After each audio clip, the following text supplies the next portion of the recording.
In this kingdom, for instance, the Idumuije kingdom, for instance, I know that my own particular family here from Igbo lands, we have our roots to Idumuije land, and that can be authenticated by the culture of the people.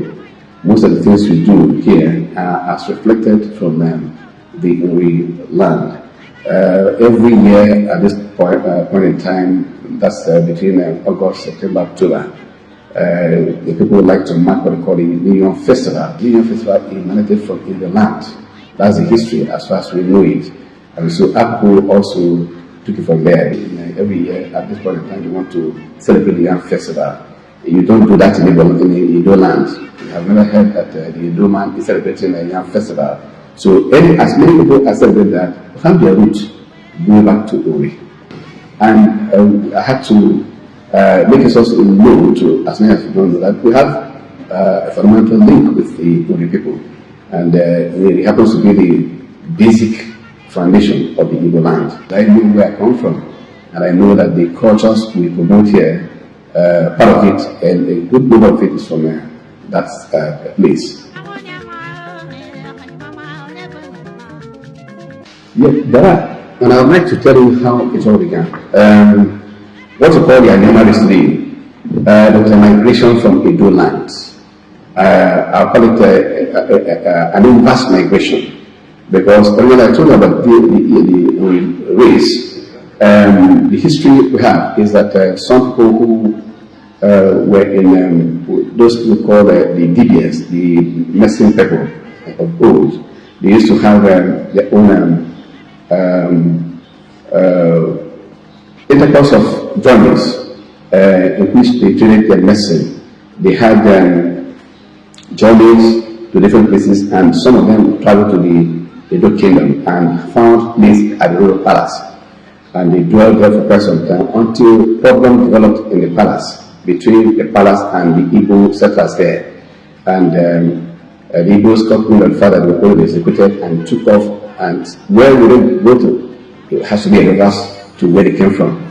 And so as we were dispersing, they began to establish different kingdoms. And those kingdoms which now later became known as the Anyama race. It became a nationality. So now, the point is that if you have dwelt in a place for quite some season, you will imbibe some of their cultures, like their language, their names, and certain activities that we do. That's why you find some names interjecting in our own names here. So when I say I came from Ori, it's not a general thing, but a large majority of those who abide in the culture of this annual festival of yam celebration cannot say they came from Edo land, because that means we're taking the culture of Uru. It is the culture of Uru that you imbibe.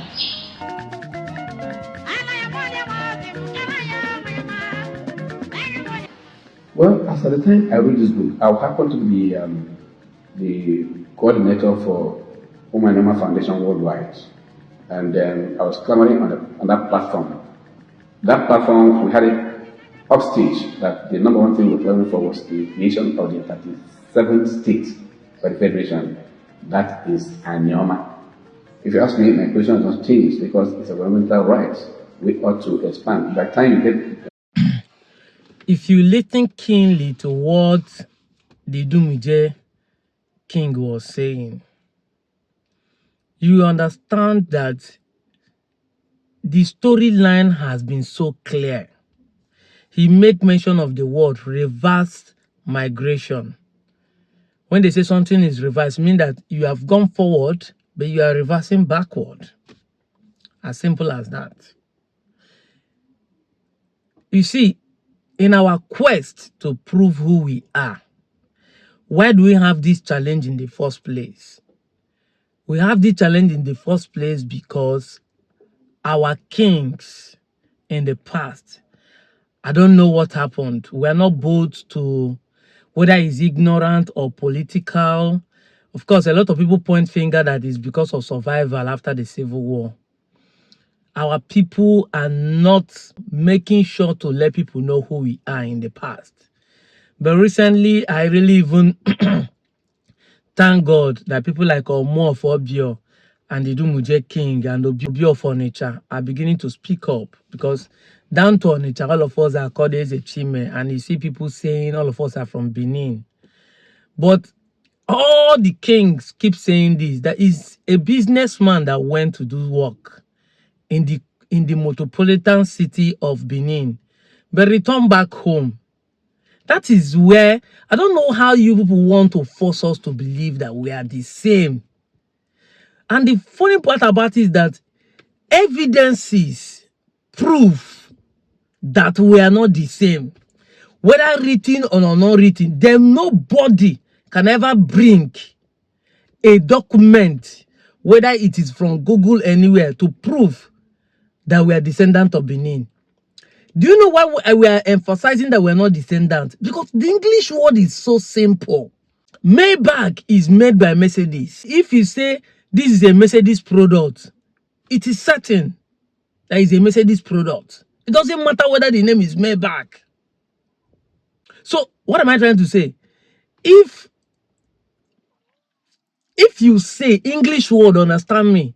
If you say you're a descendant of Benin, you're automatically a Benin man.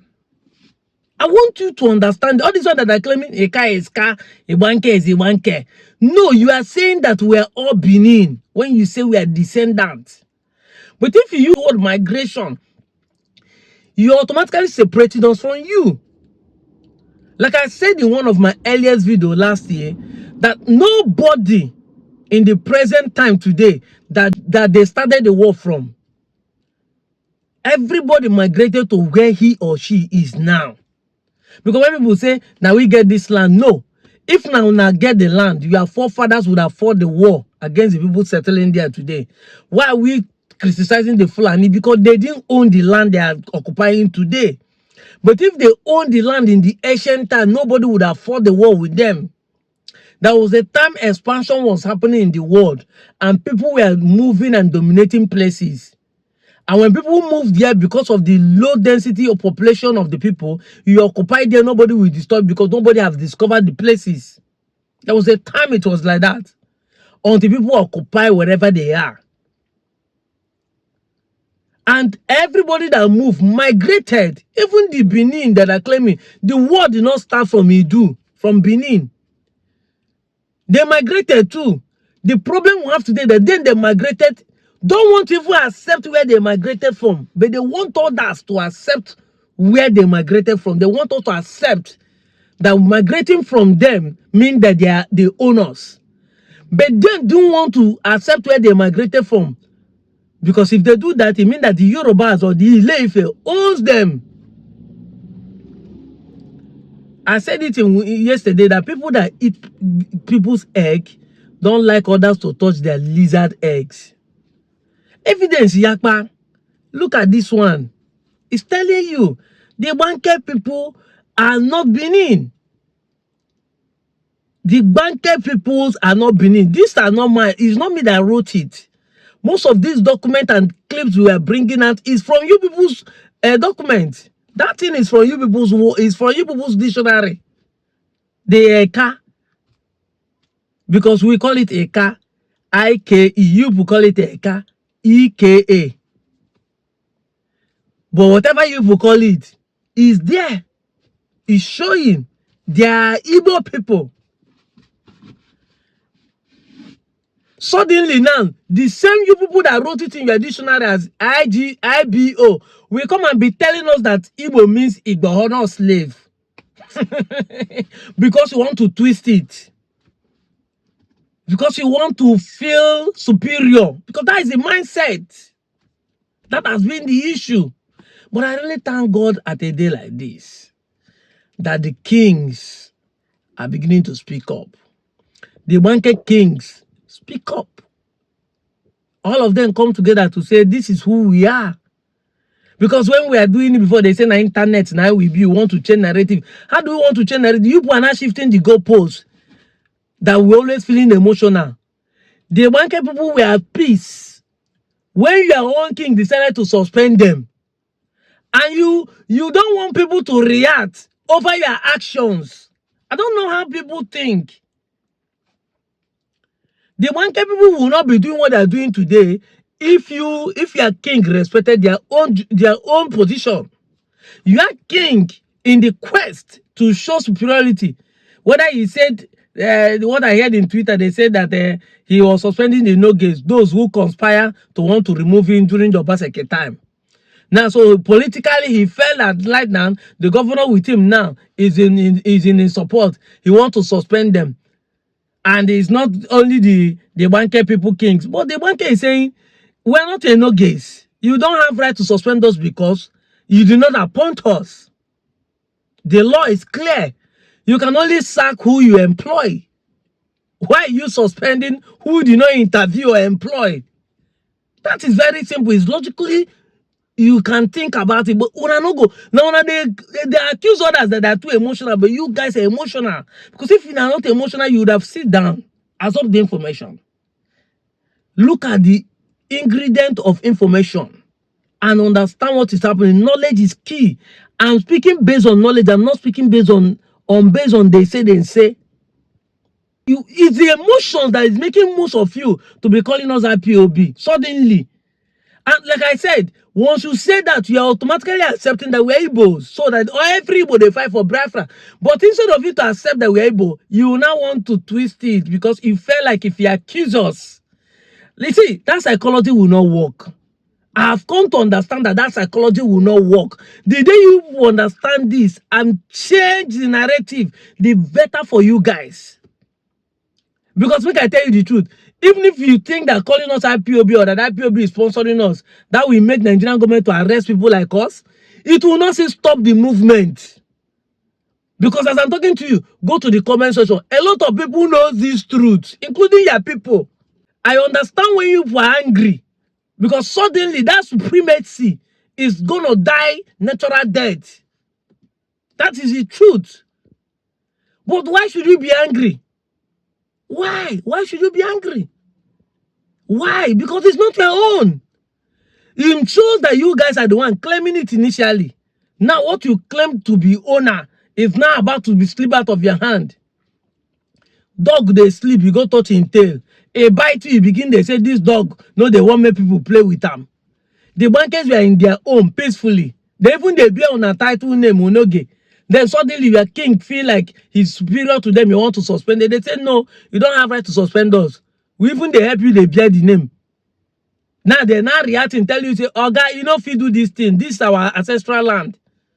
We're Igbos. Now you guys are not feeling like they are too emotional, that they are putting hand where they're not. You know one thing, I understand that people hate the Igbos. And that is the problem. I understand this. I quite understand this. It is hypocritical to you guys. Because some of you will still be the one to say, Igbos are not united. Igbos are not one. Then some people are saying, we are Igbos. We want to unite with our brother. You guys are still angry. I saw some posts sometimes from some Benin guys who are saying Africa should unite, remove the boundaries. But Igbos want to unite, to remove the state boundaries. You will still want to divide them with the state boundaries. What a hypocritical people you are. Speak with two different mouths. That is the problem. Africans will unite. We want to remove the country boundaries so that African can move from African to, because you guys travel a lot. Because if you see you guys insulting the Igbos, Igbo people know they stay one place. You go be like say Benin people they stay one place. You guys full Libya, full Europe, full Italy, full Spain. You guys travel a lot too. And I love that because every Benin guy want to make him a kate. Now normal thing for Benin, everybody want to make it. Whether people they accuse you for a shower or drug, that is not our business first. But I understand that Nigeria has come to the point where everybody wants to make it. And you guys travel to make it. I know that there was a time in Benin, almost every house have one akate. Which is good. I'm a person who is objective with what I'm doing. Do you get? Which is good. You guys travel a lot. And that's why you understand that there should be need for them to remove these boundaries of Africa is one. They should remove the boundary. But they say charity begins at home. Now, the Igbos are practicing what people are still saying because we want to remove the state boundaries. We're not saying we're not Delta State. I'm a Delta State boy. I'm a South boy. I've never said I'm not. But inside South, inside Delta State, I'm an Igbo man there. That is the only difference. But why are you people now? You guys that want the Africans to unite and doesn't want the Igbos to unite, then I'm asking why? What is the hatred about? Then instead of you to accept that these guys want to unite with themselves, as all of us are saying Igbos are not united, why are you now angry? It shows that there's a hypocrite. Something is wrong with you guys understanding. Or you are intentionally don't want people to unite because you feel like you will lose. What? I've said it in my video. You don't need to have the whole Nigeria to be great. Anambra is the third smallest state in Nigeria. But today people go sit and say Anambra get rich men. Benin can be great. Lagos is the smallest state. Benin as a local government is Benin as where Benin dominated tribe is. It's bigger than the whole Lagos. So if Benin want to make Benin city to be as big as Lagos, you don't need crowd. You don't need landmass. Except you have other agenda, which is like what Fulani is doing. You guys should be logical with your submissions and stop accusing people, calling them IPOB and terrorists, doing this and that, threatening people, we want to kill them. Of course, if you do that, there's no difference between you and the so-called Fulani terrorists.